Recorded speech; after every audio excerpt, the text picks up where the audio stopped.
Hello everyone, welcome to learning classes. Today's topic is idiom and phrases.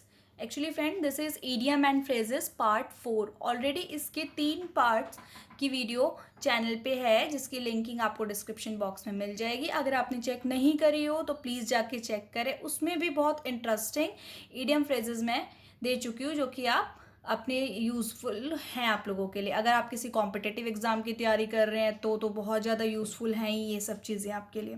तो उसमें आप देख सकते हैं ऑलरेडी. और वो वाले इडियम फ्रेजेस बिल्कुल अलग हैं और मैं हर बार आपके लिए कुछ नया ही लेकर के आती हूँ.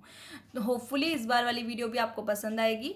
तो देखते हैं फ्रेंड्स क्या है इडियम एंड क्या है फ्रेजेस. ठीक है, इडियम फ्रेजेस जैसे मैं पहले भी बता चुकी हूँ मुहावरे और वाक्यांश को बोला जाता है.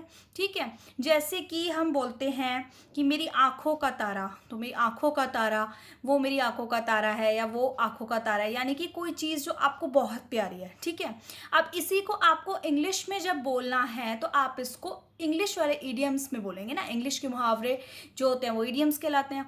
तो इसको आप कैसे बोलेंगे तो वो हम आज इस वीडियो में जानने जा रहे हैं कि आप कैसे बोलेंगे. तो उसके लिए आप बोलेंगे एन एप्पल ऑफ माई आई. ठीक है, तो इस तरह के जो नए नए ईडियम और फ्रेजेस हैं वो मैं आपके लिए इस वीडियो में लाई हूँ. ईडियम जो होते हैं क्या करते हैं फ्रेंड्स, ये क्या करते हैं, ये आपकी जो लैंग्वेज होती है उसको एक्सप्रेसिव बनाते हैं जो कि सुनने में बहुत अच्छी लगती है. और आपकी जो इंग्लिश लैंग्वेज है ना एक तरह से उसको सुंदर बना देते हैं. जो आप बोल रहे हो बात उसको एक्सप्रेसिव रूप से सुंदर तरीके से दूसरे के सामने प्रेजेंट करते हैं. ठीक है, और आपकी जो इंग्लिश लैंग्वेज होती है वो आपकी फ्लुएंटली साउंड करती है सामने वाले के आगे जिसको भी आप अपनी बात बता रहे हैं. तो ठीक है फ्रेंड्स, तो हम स्टार्ट करते हैं. ऐसे 10 बेस्ट इडियम फ्रेजेस जो आप अपनी रेगुलर जो इंग्लिश है या जो आप रेगुलर अपनी बोलचाल करते हैं डेली की, आप उस कन्वर्सेशन में इसको ईजिली अप्लाई कर सकते हैं. एज वेल एज आप किसी कॉम्पिटिटिव एग्जाम्स की तैयारी कर रहे हैं तो उसमें तो एक पार्ट आता ही है इंग्लिश में, उसमें आपका इडियम फ्रेजेस आते हैं. ठीक है फ्रेंड्स, तो so let's start with the new 10 interesting idiom and phrases. First is many moons ago. Many moons ago का क्या मीनिंग है फ्रेंड्स? इडियम की लैंग्वेज में मैनी मून्स एगो का मतलब होता है बहुत समय पहले, अ लॉन्ग टाइम अगो. बहुत टाइम पहले ऐसे कुछ हुआ हो तो वहाँ पे हम कहेंगे मैनी मून्स एगो. ठीक, अगर आप इडियम अप्लाई कर रहे हैं तो हम कहेंगे इसका एग्जाम्पल है all that happened many moons एगो. ये सब कुछ जो हुआ ये बहुत पहले मतलब जो हुआ था उसके बारे में आप बता रहे हो. तो all that happened many moons एगो, तो पहले की कोई बात बता रहे हैं हम बहुत समय पहले की, तो वहाँ पे अप्लाई करेंगे आप मैनी मून्स एगो. Second is born with a silver spoon in mouth. Born with silver spoon in mouth, क्या कोई स्पून लेके पैदा हो सकता है फ्रेंड्स? नहीं हो सकता.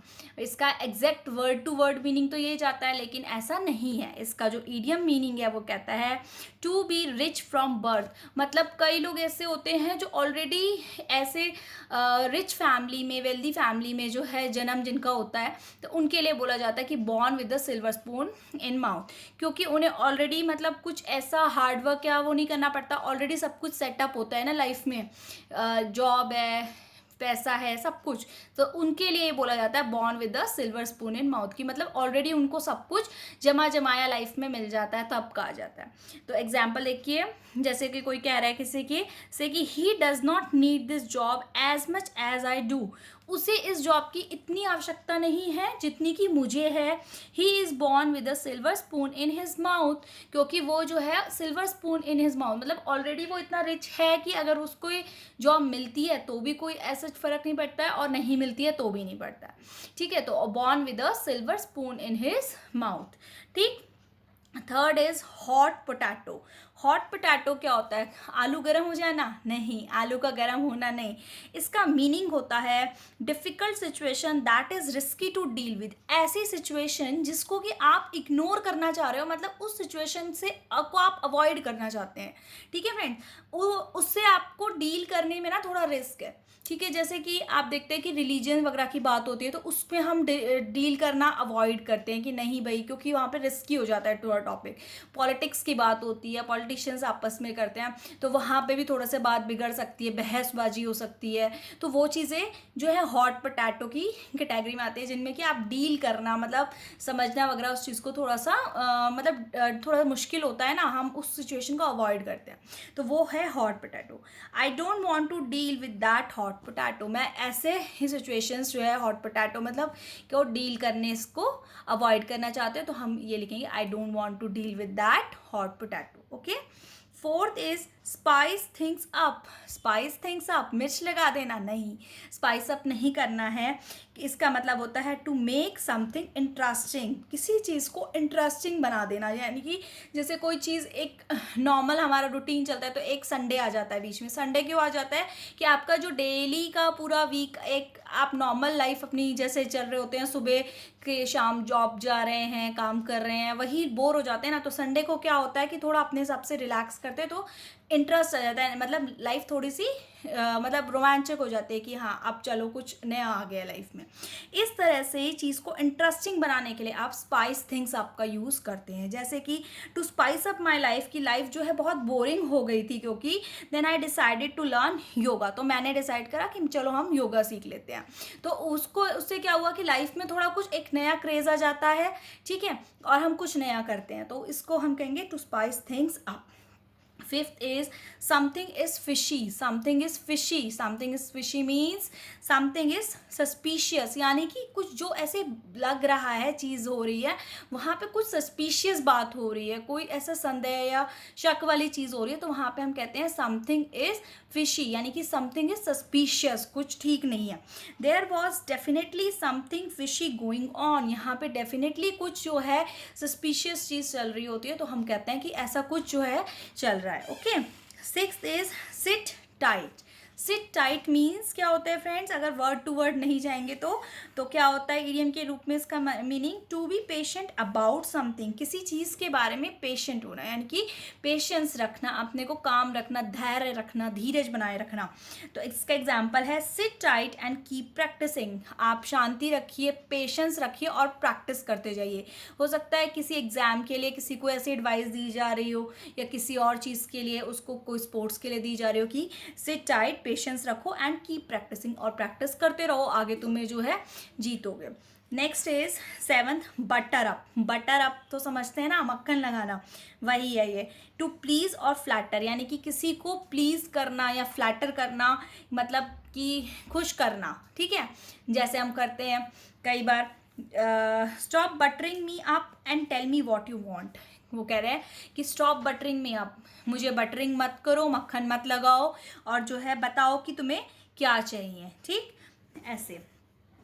Eighth is an apple of my eye, जो मैंने आपको स्टार्टिंग में बताया था, आंखों का तारा।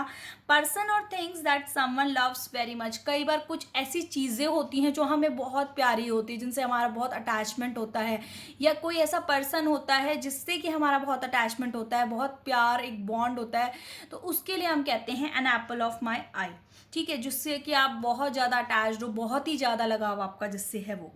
Example, Ram's youngest daughter is the apple of his eye, जो राम की यंगेस्ट डॉटर है वो उसकी एप्पल ऑफ आई है, मीन्स उसकी आंखों का तारा है। जैसे कि बच्चे होते हैं ना अपने माँ बाप की आंखों का तारा, तो उसी तरह से वो कह रहे हैं कि जो राम की बेटी है वो उसकी आंखों का तारा है।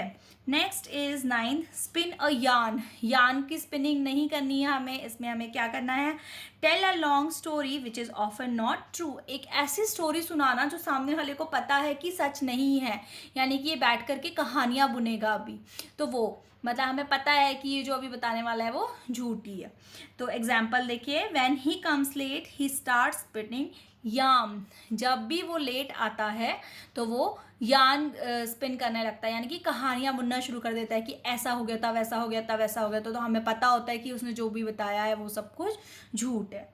10th is kill two birds with one stone. Kill two birds with one stone मतलब एक ही पत्थर से दो बर्ड्स को मार देना, हाँ, एक तीर से दो निशाने लगाना, ठीक। Achieve two things with single action, मतलब दो चीज़ें अचीव करना एक ही एक्शन से, ठीक है। कोई एक काम ऐसा करना जिससे कि आपके एक पंथ दो काज हो जाएं, ठीक, हिंदी में।